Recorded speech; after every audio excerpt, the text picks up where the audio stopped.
Now, on 105.9 FM and streaming worldwide on the WMAL app. Vince Calanese.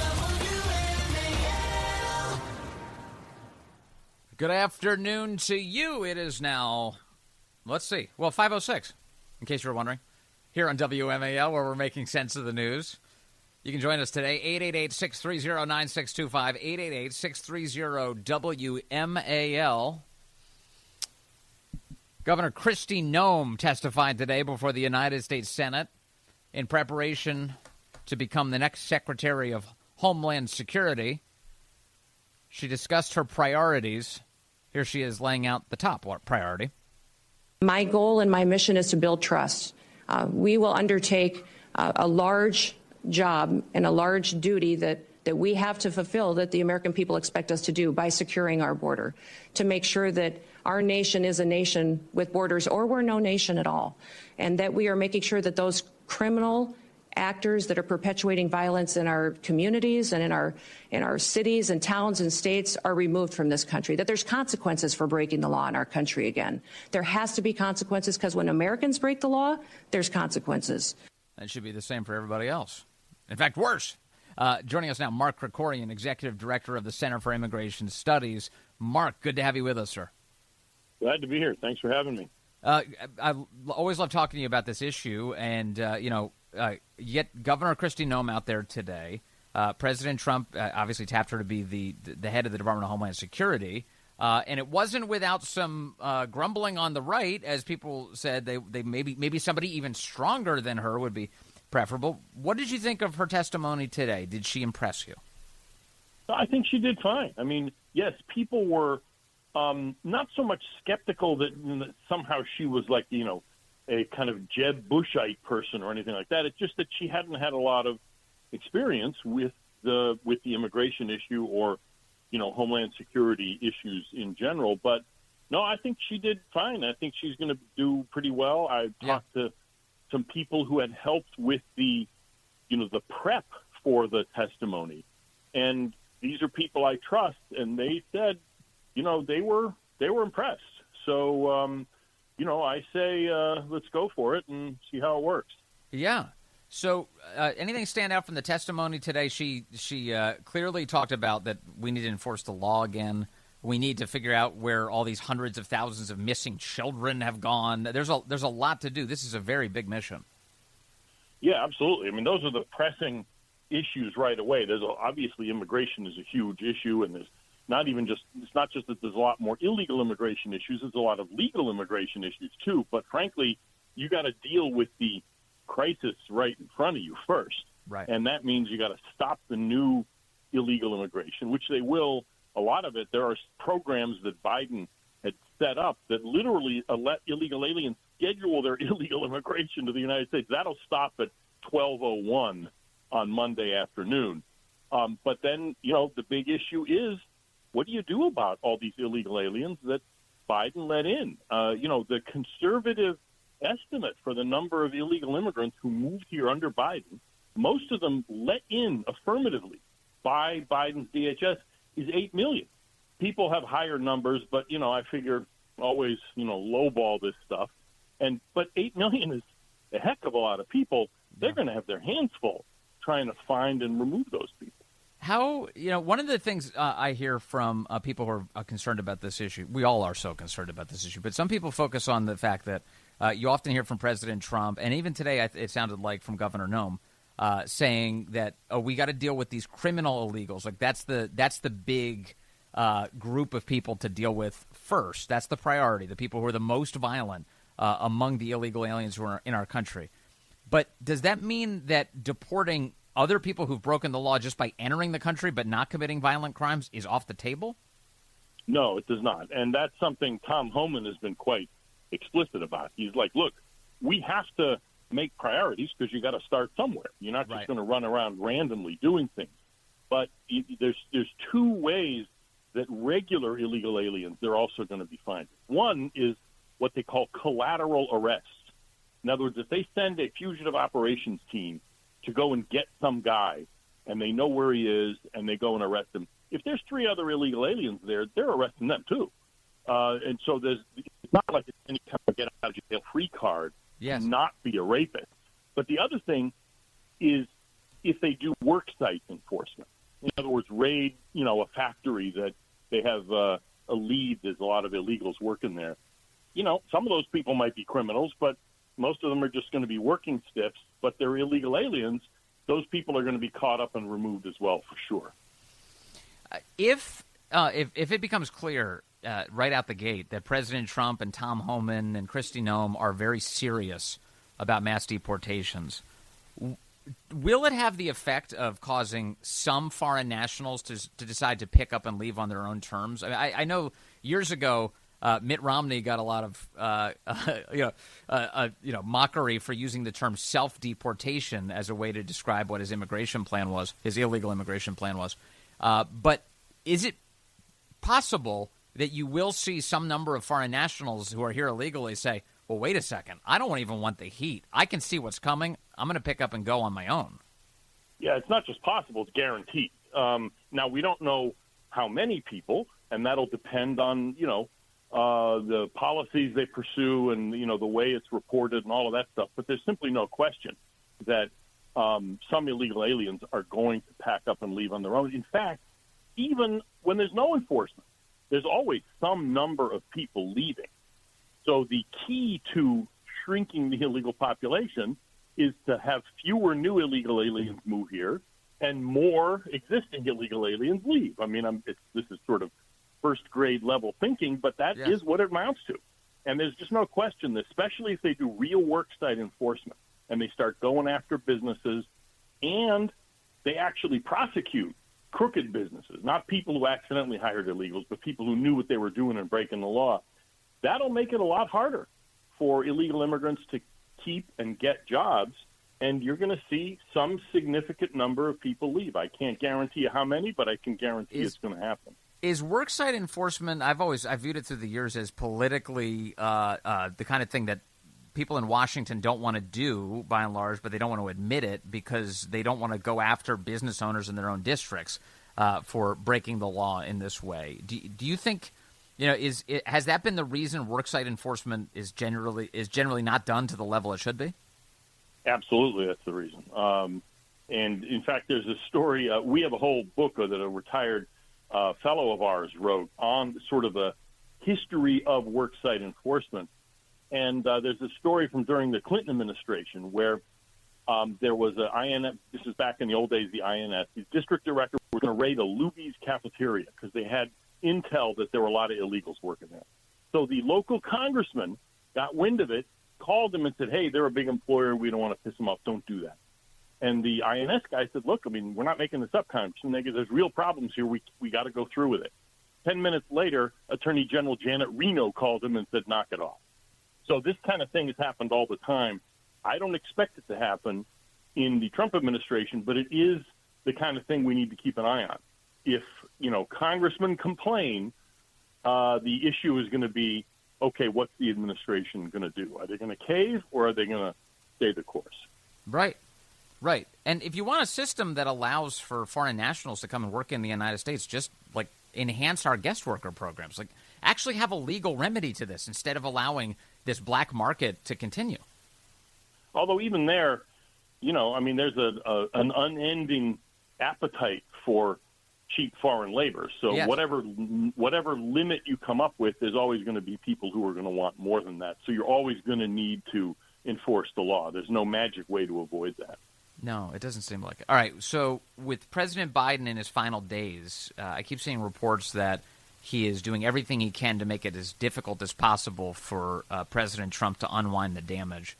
How is that playing out in immigration, especially with illegal immigration or foreign nationals who shouldn't be here? One thing they just did, sort of the last big thing Homeland Security did, was extend what's called temporary protected status, TPS, which, as you can imagine, is not temporary at all, extended it for a year and a half until, extended it to October of 2026 for almost 1 million illegal immigrants who had this status. In other words, basically trying to prevent Trump from undoing it, at least to that degree. I just have a piece in National Review on it today. And that's the big thing that it seems to me they've tried to do, to lock in the work permits and the status for at least some of these illegal immigrants. And is that going to be difficult to reverse? Could President Trump do that quickly, or does he run into problems when he gets in office? Yeah, it's he tried to let earlier, when he was in Trump 1.0, he tried to let some grants of this TPS, which are time limited, usually 18 months, he tried to let several of them expire, and he wasn't even allowed to do that. The court stopped him. And then, once Biden came in, he undid the decision. So if they are going to do it, they need to start early so they can wind their way through the courts and get the right decision, but they need the time to do that. Yeah, they have a very big task ahead of them. All right. Well, the Kristi Noem, we're a thumbs up on Kristi Noem, Department of Homeland Security. Did you think the Senate approved of her today? She seems like one of these nominees that they have a good relationship with, and things are going to sail through for her. Yeah. She's not controversial. I mean, unless there's dog lovers, in the Senate. But I mean, other than that, no. I mean, I have no idea. Don't take stock tips from me, but I don't see that is going to be a problem. Yeah, no, she definitely. That was my read to it. It felt like one of those hearings. Yeah. Like, okay, she'll be one that makes it through. No, we're still waiting on some of these fights. Tulsi Gabbard, RFK, Kash Patel. Sure. A lot more fights ahead, but Kristi Noem likely to become the next DHS secretary. Mark Krikorian, Center for Immigration Studies. Sir, as always, thank you for your time and your wisdom. Happy to do it anytime. Thanks. Always good to chat with Mark. There he is. As our border remains completely out of control, and Kristi Noem and company, Tom Homan, man, that's the guy. I'm super pumped about Tom Homan. Kristi Noem still has to prove it to me. Tom Homan, no proof necessary. I'm already in. I'm sold. I believe it. He's going to lock things down. I like Tom. All right, let's see. I've got some audio actually from Kristi Noem today. Some additional audio that you may want to hear. Josh Hawley points out that when she comes in, she's going to be replacing one of the worst Homeland Security secretaries in our history. I think the worst. The department hasn't existed that long. It's only been since the turn of the century. Man, Mayorkas set a new record. The Department of Homeland Security is not particularly old, but you already have what I hope will soon be the distinction of succeeding the worst secretary in the history of the Department of Homeland Security. Alejandro Mayorkas has been an absolute disgrace to that department and, frankly, to this country. And I'm delighted to see you willing to step up and serve. Let me just ask you something. I repeatedly asked your predecessor, when he sat where you're sitting, whether the southern border was secure. And he repeatedly told me, under oath, it is secure, Senator. And he repeatedly said under oath, our policies are working, Senator, meaning the Biden administration policies that, of course, gave us this devastating open border. So let me just ask you, is the southern border secure as we find it today? And remember, you're under oath, so don't you lie about this, Governor. No. Senator, no, the southern border is not secure today, but in just 3 days, we will have a new president in this country, President Donald J. Trump, and he will secure our border. That's pretty good. 3 days. I like that. That's coming. Hold on. I've got more audio from Kristi Noem's hearing. A lot more ahead as the Biden administration closes out and the new Trump administration gets started. Can't wait. It is 5:20 now. WMAL, making sense of the headlines because common sense isn't so common. Download the WMAL app to stream us for free.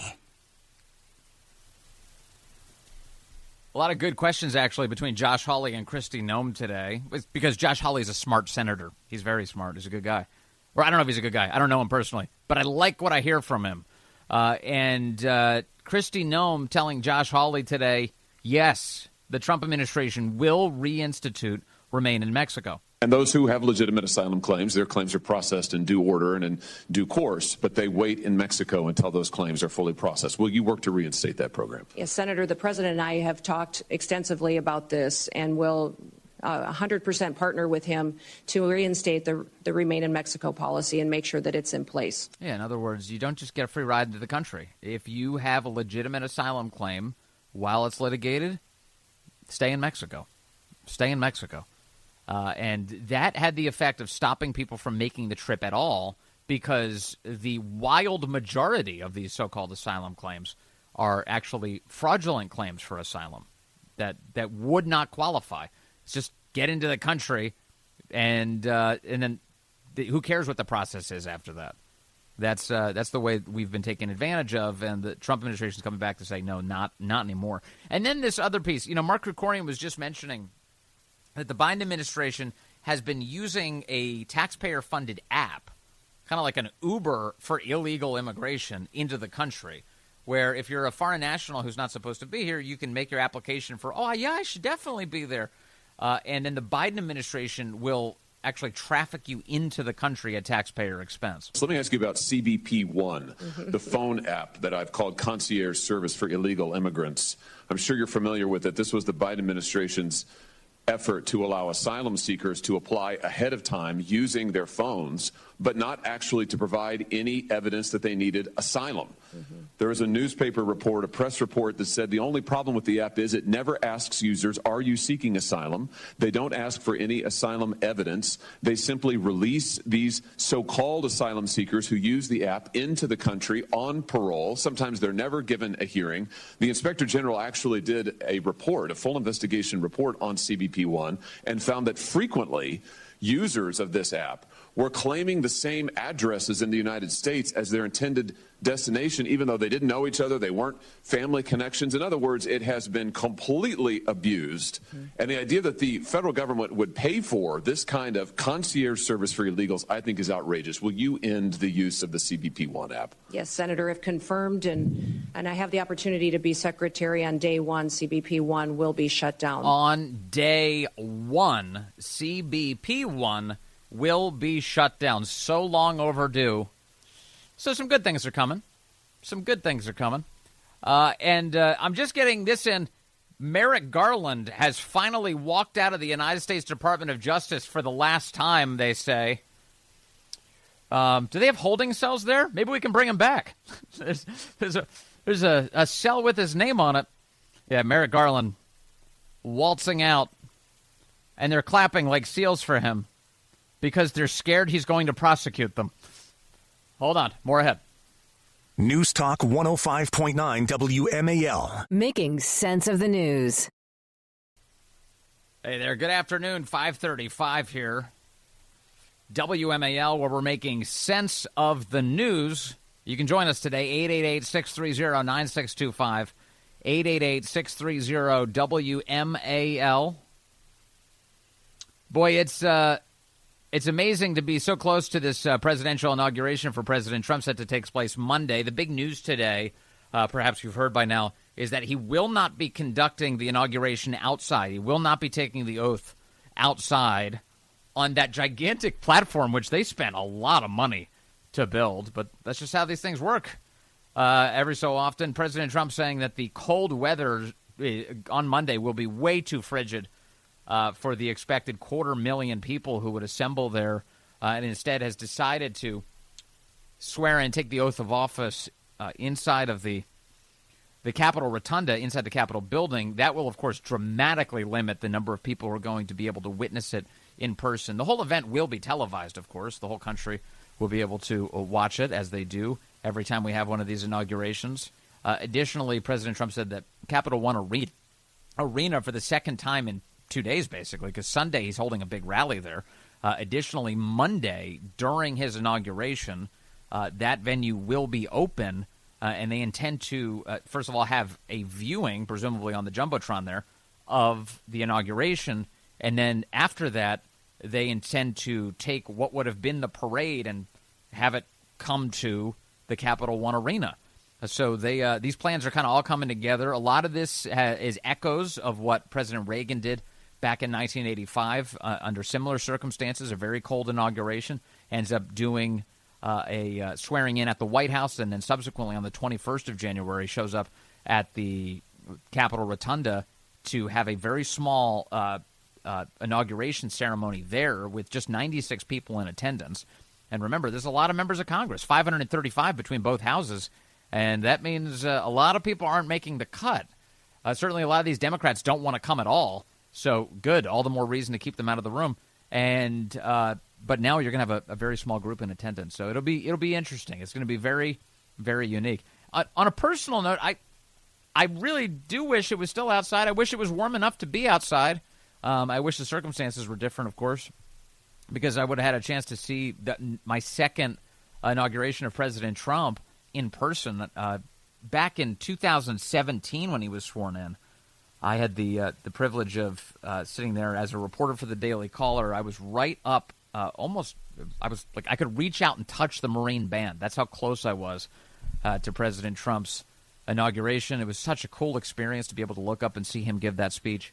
And just that was history, and I was getting a chance to witness it there. And that day was wild. It was so cool to – you have to – it's like every one of these big Washington events that involve the president. There's a lot of logistics involved, walking through security checkpoints and finding where you're supposed to be, everyone checking you over and over to make sure you're in the right place if you're even allowed to be there, and finally showing up, sitting down, and being able to watch history unfold before my very eyes.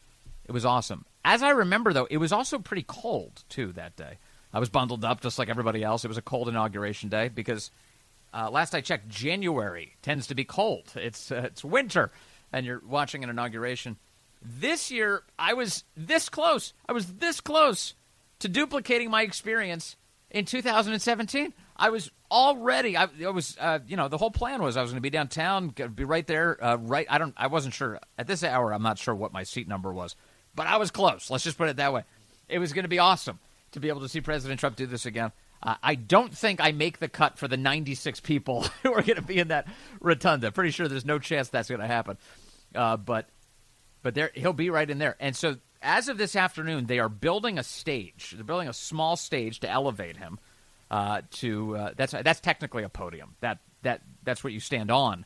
And he'll be able to give his address there.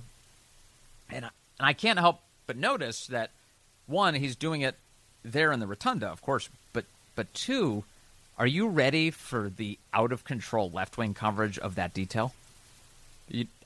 Perhaps you don't see where I'm going. I'll tell you right now where I'm going. January 6th, people were in the rotunda on January 6th of 2021. And now Donald Trump himself will be in the rotunda for the inauguration. I promise you, if you haven't, I haven't seen it yet because I haven't really gone out of my way to look for it. If you haven't seen it yet, you will see versions of that story where democracy was threatened. Donald Trump takes the oath of office. It's going to be preposterous coverage. Of course, you know who else was walking through the rotunda? The lectern guy, the guy who was carrying Nancy Pelosi's lectern, waving kind of joyously. He had a very cheerful look on his face. Little did lectern guy know that he was going to be subjected to a world of hell at the hands of the American left in the years to come because he carried that lectern. How many feet did he carry it? Like 30 feet? I think he told us 30 feet. What was his name? Adam Johnson. Adam Johnson, the lectern guy. He carried the lectern 30 feet through the rotunda and then put it down. He was photographed during that episode. And then the Biden administration decided, let's make his life a living hell. He looks too cheerful. Cheerfulness is not allowed. Not in this country. Not under Joe Biden. And so they set about destroying him. And so here President Trump returns to the rotunda. And as he does, I am wondering, does he pardon the January 6 hostages during the speech right from the rotunda? Not clear. They are saying this is a day one priority, the pardoning of the January 6 hostages. That's President Trump's words, by the way, what he said yesterday, again, on Dan Bongino's fine radio program. He says, I'm going to pardon the January 6 hostages. They've been treated so unfairly. Any chance he does it right there on the spot? That could be an innovation that they're adding today, actually, now that they've moved into the rotunda. In fact, I recognize this rotunda. And he just pardons them all on, and that makes me think I should pardon all of the January 6 hostages. So we'll see. I'm sure no matter what he says on Monday, and no matter how he does it, and no matter what actions he takes, the left will be hysterical about it. Not in a good way. They're not going to be laughing joyously along like the rest of us, but instead furious that he's president of the United States and that they don't have a stranglehold on the White House anymore. So we will see. We'll see what happens. Can't wait for it. Very excited for it. Sorry I won't be able to see the president take the oath in person. I was really looking forward to that. But that's not in the cards this year. The outgoing Biden administration, they're just doing a lot of stuff, and I don't want them to do anything else. I want them to stop doing things. Just stop. And today, while our program has been on the air, the Washington Post has a brand new report on something else the Biden White House is doing. And it's going to take some time to process it because I like the effort to get to the bottom of COVID. I like trying to do that. But I don't trust anybody associated with Biden to give us pure answers on the subject. In fact, they're literally trying to orchestrate a pardon for Anthony Fauci right now, or at least it's been floated. So call me skeptical when they say they want to investigate the origins of COVID. But here's what they did today. Washington Post headline. White House commissions review of coronavirus origins ahead of Trump's arrival. What? Why would the Biden White House, at the 11th hour, commission a review of COVID origins just before Trump gets back? If we need more answers on this subject, President Trump can dig for them. Why would the Biden people do this? Here's what they say. National security officials are creating an independent panel, that would mean not government, to examine the origins of the coronavirus pandemic as scientists and intelligence experts continue to wrestle over the highly charged issue of how the pandemic began. Jake Sullivan, the man with a boy's haircut inside of the Biden administration, the national security advisor, on Sunday asked the Office of the Director of National Intelligence to assemble an outside panel of experts. Oh, that's it. That's the spirit. The intel community is going to tap an outside panel of experts who will take a fresh look at the existing findings on the coronavirus and examine the government's conclusions, according to two administration officials. Biden officials say that the panel's creation, coming days before the incoming Trump administration takes office, was driven by Sullivan's desire to understand a virus that killed more than 1 million Americans and upended society. Oh, it's nice to see he's suddenly developed a desire to get to the bottom of a deadly pandemic in the very final full weekday of the Biden presidency. Quote, our rigorous analysis continues, and we look forward to working with the panel of outside experts to enrich our process, according to an ODNI spokesperson. The panel is still being assembled, but it's expected to include outside experts familiar with the highly technical issues involved with virus evolution and national security. Members of the panel will have access to classified intelligence on possible origins of the coronavirus. All right, there you go. That's the spot. They will have access to classified intelligence. Perfect. Trump gets in, take away their classified intelligence clearances. Take away their clearances and say, thank you for your service. Glad you could do it for like 72 hours. We'll take it from here. We don't need a Biden panel of people with security clearances to tell us where COVID came from. No thanks. The panel would represent the latest effort to settle a question that polarized political leaders, the intelligence community, and the public as the virus ravaged the world in 2020. Democrats largely sided with scientists who said the virus was likely to have, quote, spilled over from animals to humans, probably in a market near where the first cases of an unusual pneumonia were reported in Wuhan, China. Some prominent evolutionary biologists and other experts have said they continue to support that theory, citing new reviews they say bolster evidence of a natural origin for the pandemic. By the way, that's horse hockey, too, because if they had evidence that this thing actually came from natural origins, that it just evolved out of nature, showed up in a wet market, they would have produced the intermediary species it came through a long time ago. They would have thrown it dead on a table in front of you and done an international news conference to show you what they discovered. We found it. We solved it, everyone. It was definitely natural. They don't have that evidence, and yet they keep insisting that they do. It's silly. Republican leaders and other scientists, meanwhile, have argued that the pandemic probably began with an accidental lab leak in central China. That view has been increasingly favored by the U.S. public, and Democratic leaders have expressed growing openness to the possibility of a lab leak. There is no evidence SARS-CoV-2, the virus behind the pandemic, was in any laboratory before the outbreak. The Washington Post is still clinging desperately to this idea that no chance. No chance! You know, never mind the fact that there was like a DIA grant proposal written, Defense Intelligence Agency grant proposal, or DARPA. It was a DARPA grant proposal written by the EcoHealth Alliance guys and Peter Daszak, the guys who are friends with Fauci, the guys who Fauci was giving all that taxpayer money to. They wrote a grant application to, to deal with the furin cleavage site and put a spike protein into a virus and all of this. What they described in that paperwork would later be described by one expert as, well, this would be like somebody saying they wanted to attach horns to horses, and then months later, unicorns started popping out. That's what this was. So they did the horns to horses proposal, and that agency, either DARPA or the Defense Intelligence Agency, they turned it down. They said, no, we're not doing that. And then, sure enough, EcoHealth Alliance gets money anyway from Fauci. And then, before you know it, lickety-split, we've got unicorns popping out of the lab in Wuhan. So it's crystal clear to anybody who's been paying attention that the most likely place that this came from was that lab. And that's been that way for a long time. And the only reason the Democrats didn't want to acknowledge that, well, there's a couple reasons. One of them is they were defending China. Two, they didn't want to give President Trump any credit for being right. The last thing they wanted to do was credit him for getting something right here. They're like, oh, you're just distracted. You're killing Americans, they said. And Trump would say, wait a second, I think this thing came from a lab. We've got a lot of problems. Wuhan, China. I think the Chinese government's not being honest here. I think they're responsible for the chaos we're seeing. I would think we should take a close look at that. They didn't want to do it.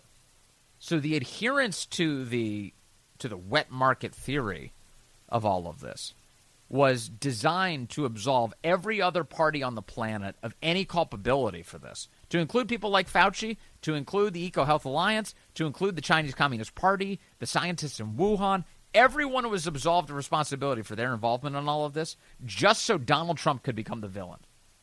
So that's the reason we never had rational debate on that subject, or weren't allowed to have rational debate on that subject during the Trump administration. Facebook, and remember, Facebook shut that down. They didn't even let you talk about it. It would be years later, when it was well past acceptable to talk about it in public among polite society, that Facebook would come out and go, whoops, our bad, you can talk about it now. Yeah, enough of that crap. Enough of that. And so now you get the Biden administration, on the Friday before Biden is trebucheted out of office, you get the Biden administration saying that we better launch a panel, an independent panel of people with access to classified intelligence to investigate the origins of COVID. No, thank you. And by the way, I don't even believe that that's what you're actually going to do. Either you're going to orchestrate a cover-up with such a panel, you have enabled people to have access to critical intelligence of the United States for some other nefarious purpose. I don't believe you. I don't trust you. President Trump should cut this off on day one. If he wants to launch a fulsome investigation into what we need to know about how all of that started and the role that Americans played, to include Anthony Fauci, I love it. I'm all for it. Dig in. But this shouldn't be a Biden event at all. It's 5:51. WMAL, making sense of world events, because those who don't know history are doomed to repeat it. Download the WMAL app to stream us for free. All right, Mac is calling in from Fairfax County, line 3. Mac, good afternoon, sir. You're on the Vince Colonnade Show. Hi, Vince. You brought up the intermediate species. I have a bit of a background in science, hardly an expert, but I had a lot of time during the pandemic to follow the whole thing. Yes. When a lot of viruses come out of bats, they have a high metabolism for flight, and for some reason they don't get infected, but they're like reservoirs. But they don't jump directly to humans, mostly because humans don't have contact with them, plus the differences between them. But they first jump to another animal that has some kind of contact with humans. There was SARS. In the last 20 years, there was SARS-1, and the intermediate species, that was quickly contained, and the species was identified. It was called the palm, as in the palm of the hand, the palm civet cat, CIVIT. I don't know what they did with it, but it was quickly identified. The other pandemic was MERS, Middle Eastern Respiratory Syndrome. Yeah. The intermediate species was the camel. Another thing that indicates it came out of the lab was a feature that was never seen in coronavirus, the furin, F-U-R-I-N, cleavage site. Yes. It helps the virus. The emails that Fauci tried to keep hidden that Rand Paul got released. One of the people in early 2020 that Fauci was in contact with, when by then they had sequenced the structure, the genome, whatever. Yes. And the guy replied to Fauci and said about the furin cleavage site, yes. I don't see how this comes out of nature. He said, I do. I remember those emails, and then they tried to bury it all. There was a coordinated effort to bury it all. Thank you, Mac, for being a scientist, taking a close look at that. It sounds like you're right, based on everything I've seen, too. Hey, we've got an inauguration coming Monday. Can't wait for that. Right now, can't wait for the great one. Mark Levin, up next here on WMAL. News Talk 105.9 WMAL. Making sense of the news.